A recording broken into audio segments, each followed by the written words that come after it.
Kent and Bill welcome you to the second video update on what's happening at the Minnesota State Capitol that may affect municipal utilities. Since the first video, committees in both chambers have assembled and passed out their omnibus bills, a task that had to be completed by noon, April 11th, when the legislature started its annual spring break.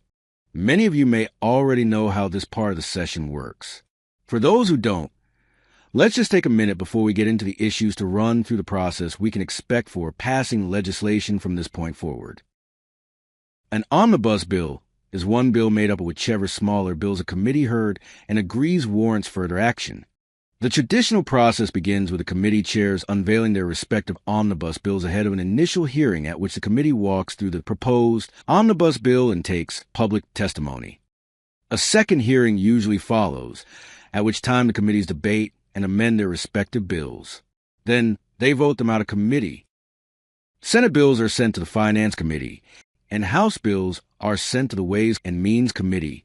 These two committees make sure proposed omnibus bills are not spending more than the budgetary targets they were assigned, amend the targets as necessary, and ensure total proposed spending does not exceed the projected budget forecast for the next fiscal biennium. This year, the work of the Finance and Ways and Means Committees began this process following the legislature's return from their break at noon on April 21st. After an omnibus bill is voted out of either the Finance Committee or the Ways and Means Committee, it is calendared for a floor debate in its respective chamber. When a bill is up for debate on the floor, it is usually discussed for several hours. It is not uncommon for dozens of proposed amendments to be debated and voted on to get its provisions stated in a manner its advocates wish to promote and defend later. It should be noted that the House requires amendments to be posted at least 24 hours before they are officially offered on the floor, and amendments to amendments must be posted at least 12 hours before being offered. The Senate has no such rules, and so amendments can be offered as soon as they can be drafted during debate. Both procedures have their pros and cons. After a bill has passed the floor in one chamber, it is sent to the other chamber. That chamber then traditionally amends its version of the bill as a substitute for the language that has been received from the other chamber. After the floor debate and vote in the second chamber, the bill is returned as amended to the chamber of origin.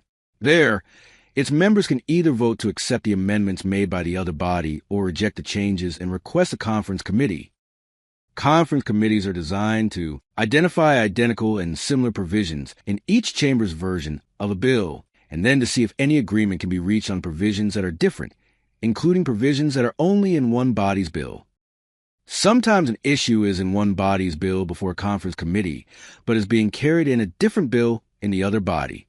To include a provision in the conference report, that is, in the signed agreement reached by the conference committee, the provision must be approved by a majority of the conferees. This must include the vote of at least one conferee from each chamber. A conference committee must have at least 3, and no more than 5 members. When one party has a majority in a chamber, that party is under no obligation to have a member of the minority on the conference committee, no matter how close the makeup of the chamber. Tradition has also been that a member must have voted for the bill when it was on the floor to serve on the conference committee regarding it, although this is not a rule. This year, the Senate majority is held by the DFL, but by only one vote. The House, however, is tied 67 to 67, and the power-sharing agreement between the DFL and Republicans calls for an equal number of each party to be appointed to all conference committees.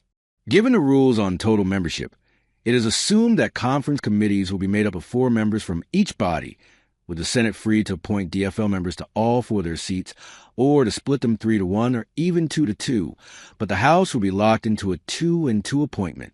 Conceivably, this means a proposal could be voted into the conference report with a vote of 3 Senate DFLers and 2 House DFL appointees. Although such an effort would probably mean that House Republicans would block adoption of the conference report on a 67 to 67 tie vote. The exact manner in which conference committees were handled and what bills ultimately survived the process will be addressed in future videos. How does all this apply to MMUA's legislative priorities? Well, as of the Easter and Passover break, this is where the issue stood. 35 groups, including MMUA, have come together to form the Minnesota Nuclear Alliance, calling for repeal of the state's ban on new nuclear energy facilities. Despite hearings in both energy committees, the nuclear ban repeal did not make it into an omnibus bill. Its prospects this year are, therefore, dim. Any chance of it passing depends in part on discussions between Xcel Energy and the people of the Prairie Island community, who want stronger assurance that any new nuclear facilities or additional spent fuel will not be located near them again. With just about 2 weeks left of the regular 2025 session, a bonding bill to fund infrastructure projects has yet to appear, but that is not unusual. Many individual bills have been introduced for separate projects, and all it takes is for the House and Senate Capital Investment Committees to bundle them into 2 packages and usher them through their respective chambers. Then comes the hard part, negotiating their differences into a unified bill for repassage by both chambers. A bonding bill requires a 3/5 supermajority of each chamber to pass. Watch for that activity close to or during the last week of session. And if you have had your senator or representative introduce a bill to fund a project in your community, now is a good time to remind them of its importance and ask them to push for it.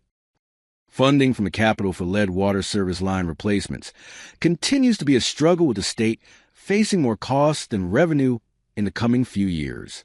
It doesn't look like additional funds for that program will be coming this year. But if this is an issue in your community, be sure to let your legislators know, and let MMUA know as well, and we will keep up the fight to fund the program and make needed program improvements. On the solar front, MMUA and the Electric Co-op State Association continue to make gradual progress toward making net metering fairer for utility customers.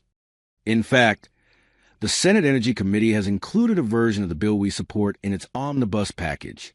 It is as alive as any energy issue at the Capitol. And since the House Energy Committee passed the legislation to the floor as a standalone bill when the Republicans had their temporary majority, you could say that net metering reform has as good a chance as any energy issue of making it through the process. Still, House DFL members are taking their cues from solar developer opponents and appear dedicated to defeating the effort. MMUA and MREA are working in good faith to address legitimate concerns and even offering mutually agreeable concessions where appropriate. The better your legislators understand net metering from your utility's perspective, the better chance we have of seeing this important effort through for the benefit of all municipal utilities. Another issue MMUA successfully had amended into an omnibus bill has to do with allowing third parties to sell electricity via a charging station to an electric vehicle, but only if the charging station receives its electricity from the utility whose service territory includes the property on which the charging station is located. Stay tuned to see if this provision makes it into the final conference report for the Omnibus Commerce Bill. Finally, MMUA was successful in helping to have the Senate's Omnibus Energy Bill amended to recognize woody biomass as an acceptable source of power for the purposes of the state's carbon-free standard that requires 100% carbon-free power by 2040. It will be a challenge to keep this provision in the bill, but MMUA will work hard to get it done. Thank you for listening and for your great work in support of your hometown utility. When the session is over, the MMUA team will be on the road in Minnesota, hosting legislative recap sessions with our analysis of the implications for your municipal utility. Please plan to join us at one of the scheduled sessions. We will also provide a legislative overview at MMUA's summer conference scheduled for August 18th through 20th in Rochester. And remember, what happens in St. Paul affects us all.